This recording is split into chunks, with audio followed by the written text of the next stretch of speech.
love meeting entrepreneurs, so I traveled around 32 miles to the charming Tangipahoa Parish. I found the perfect place to quench my thirst. I've come to Gnarly Barley Brewing in Hammond, Louisiana, and I'm with Cari and Zac Caramonta. They started this company in 2014. First they were home brewing, and now it's become one of the fastest growing breweries in the United States. I'm seeing this funky feeling with the beer cans and the designs and the names. What is that all about, Zac? You know, we kind of, in the very beginning with the name Gnarly Barley, we're all skateboarders and that kind of community has a tendency to not take themselves too seriously and just have a good time with life and what they do. And so that is something we brought into the brewery as well, is that we like to enjoy what we do. We brew what we love to drink, and we label our beers as we want to label them, and we come up with fun, funky names. Awesome. Okay, we've got 4 beers in front of us, Cari. What's the first one we're going to drink? The first one we're going to have is Catahoula Common, and it is a lager, and it is atypical fermentation. So Zac can explain a little bit more about that, but it is a delicious, refreshing beer that we love to drink here in Louisiana. Cheers. Yeah. Cheers to that. It's so tasty. Zac, how would you describe this? So this was our first of the lighter offerings that we offered from the beginning of the brewery.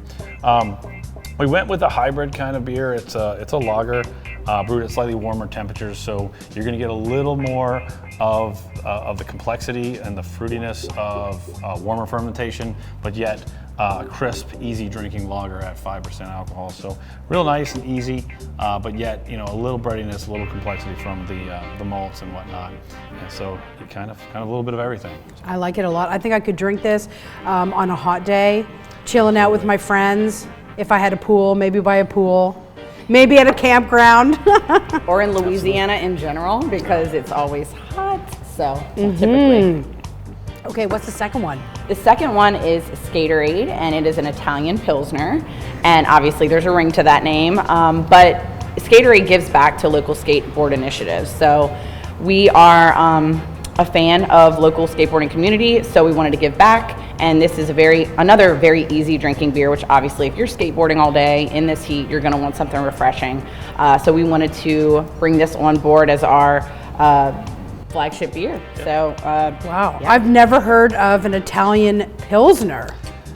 So an Italian Pilsner is, it was a popular beer style a while back. It's kind of come and gone, but it's very similar to a Czech Pils. It's very crisp, refreshing, but it has a little bit of dry hop, which adds a little bit of tiny bit of citrus, more earthy, and a tiny bit of pine. So you get that nice, crisp, refreshing lager or Pilsner. And you know what? I literally can taste the earthiness. It does taste different. Very tasty. Okay, this third one here, which is like a cloudy type of beer. Tell me about that one. it's a hazy, juicy IPA named Jucifer IPA. Jucifer, okay, I love the name. IPA, which is very popular. Yes, India Pale Ale, but it's very easy drinking for an IPA. It is our best-selling beer, our main flagship. It is a beer that has a special place in my heart because it's my favorite beer that we currently produce on a regular basis. It's going to be citrus forward.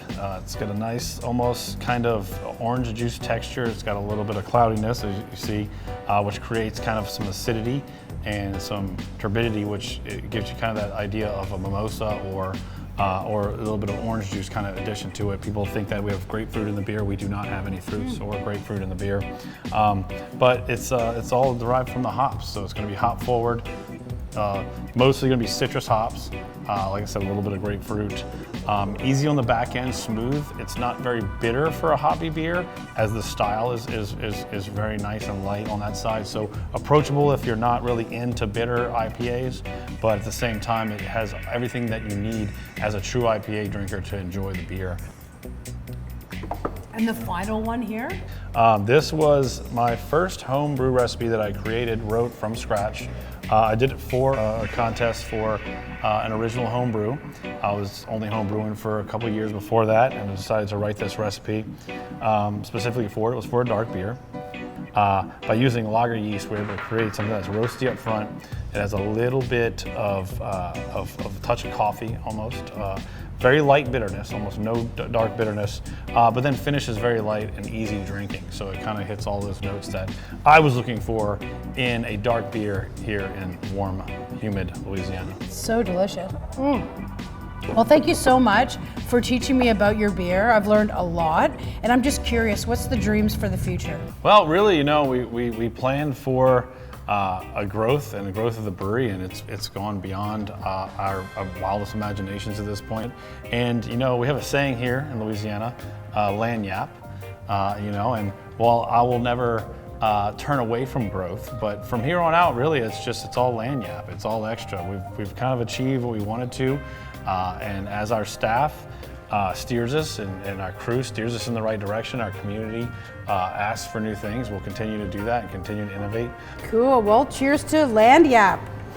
Never heard that before. Congratulations. Thank you. I've learned a lot about the North Shore. This is a beautiful place with wonderful people who take pride in their history and culture.